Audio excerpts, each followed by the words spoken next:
कल के लिए क्या पता कितने लोग और इस तरह से। By involving people other than Panchayat members in Nirmala's case, Ekal Nari Shakti Sangathan was able to ensure justice. Through this collective intervention, an agreement guaranteeing maintenance and separate living arrangements for Nirmala became possible. किसी का फैसला देना मान लो, उसके लिए जो एक धर्मासन बनता उनका, जैसे एक महिला है या फिर महिला मंडल के सदस्य है, अगर उसके सदस्य इनके लिए बनाया जाए तो मेरे ख्याल में काफी अच्छा रहेगा, क्योंकि महिलाओं से संबंधित तो महिला का होना बहुत जरूरी है।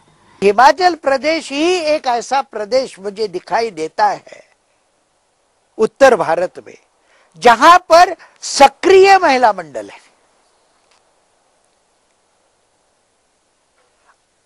लेकिन जहां जहां संस्थाओं ने महिला मंडल के साथ काम किया है वहां पर महिला मंडलों की समझ हिंसा के प्रति, पितृप्रधान संस्कृति के प्रति आम महिला मंडलों से अलग है। इस चीज को भी हमको समझना चाहिए।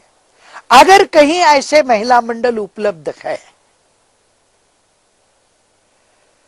तो फिर ऐसे महिला मंडलों को उस महिला को न्याय मिलने में मददगार साबित हो सकती है। पिछले 2-2.5 सालों से हिमाचल प्रदेश में एकल नारी शक्ति संगठन के संगठन बन रहे हैं। आज करीबन 6000 महिलाएं इस संगठन के साथ जुड़ी हुई है। इस संगठन की भी ताकत महिला के साथ होने वाले हिंसा के खिलाफ लड़ने के लिए खड़ी हो रही है।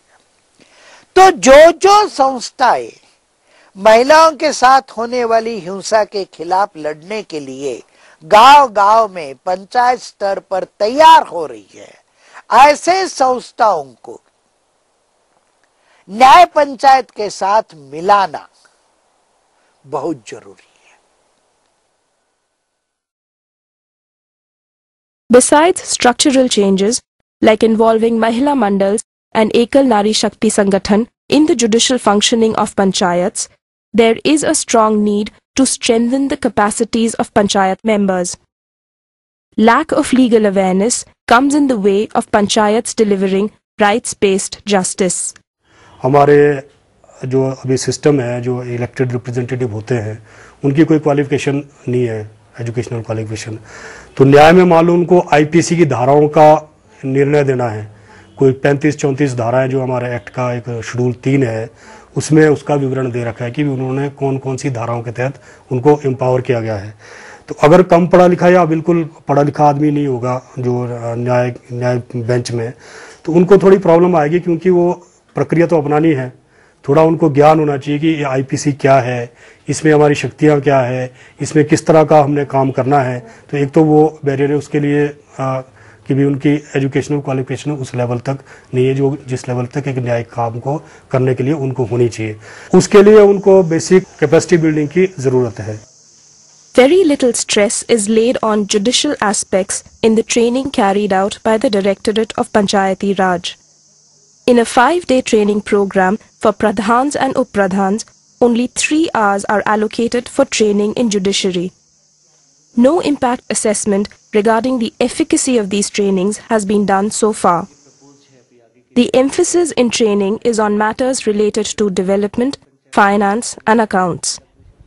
न्याय पंचायत के जो हमारे जो जुडिशरी का जो फंक्शन है ग्राम पंचायत का, उनको हम कोई स्पेसिफिक ट्रेनिंग नहीं दे पा रहे। अभी हाल ही हमारी जो ट्रेनिंग हुई है, प्रधानों की हुई है, उप प्रधानों की हुई है, हमारे पंचायत के सदस्यों की हुई है, उसमें कोई स्पेसिफिक सब्जेक्ट नहीं था कि न्याय पंचायत को उनको ट्रेनिंग देनी है।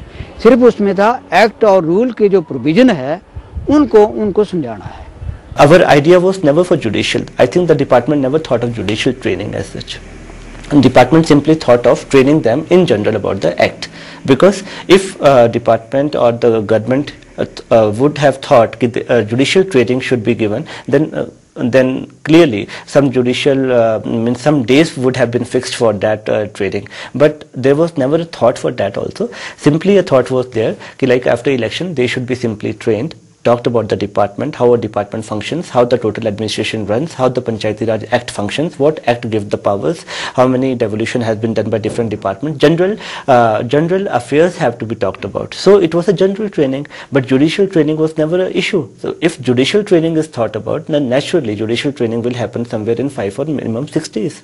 Again 5 or 6 days special judicial training should be there. State कर तो सकती है क्योंकि स्टेट का अपने इंस्टीट्यूट भी है और स्टेट के पास कैपेसिटी भी है, पर प्रॉब्लम यही रहेगी कि भी अगर स्टेट लेवल पे हमारे जैसे 2 इंस्टीट्यूट है, एक SIRD है, 3 इंस्टीट्यूट है, तो तीनों इंस्टीट्यूटों के लिए एक बड़ा टाइम कंज्यूमिंग काम हो जाएगा। तो उनमें फिर उतने में तो इनका टर्म ही खत्म हो जाएगा, 5 साल के लिए इलेक्टेड होके आते हैं।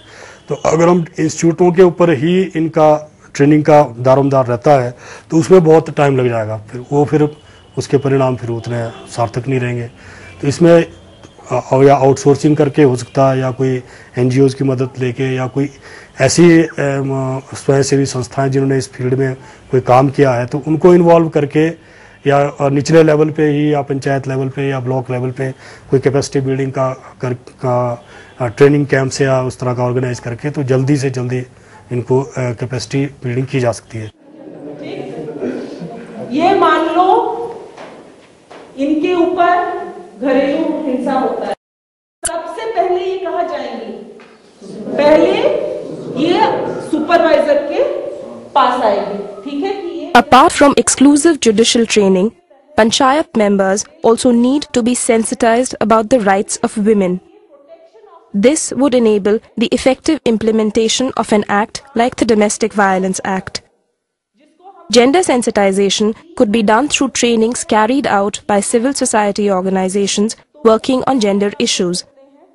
This could complement the training conducted by the Directorate of Panchayati Raj. कानून के तहत अगर किसी पे घरेलू हिंसा होता है तो पहले उस महिला को आके इनको बताना होगा, और अगर वो कोई एक्शन लेना चाहती है इनके पास इसमें डिफरेंस काफ़ी है कि हमारे जो समाज है, समाज के प्रति क्या होना चाहिए, हमारा सोच क्या होनी चाहिए, महिलाओं के प्रति क्या सोच होनी चाहिए कि अच्छे कार्य कैसे किया जाए।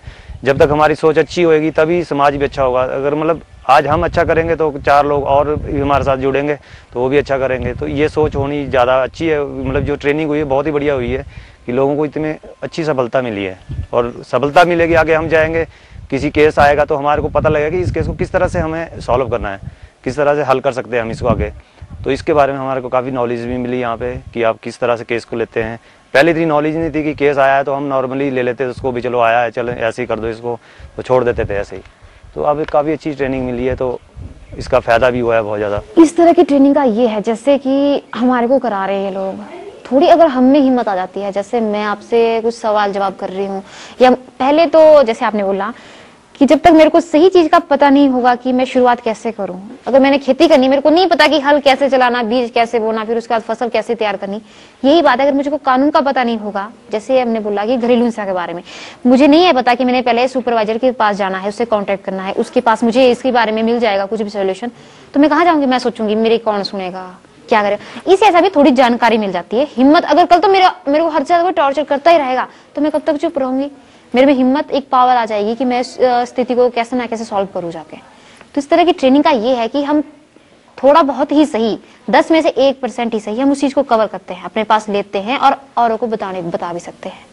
इसे ज्यादा नहीं तो कुछ ना कुछ सुधार तो आएगा ही आएगा मेरी सोच में, फिर हिम्मत तो खुद ब खुद आएगी। फिर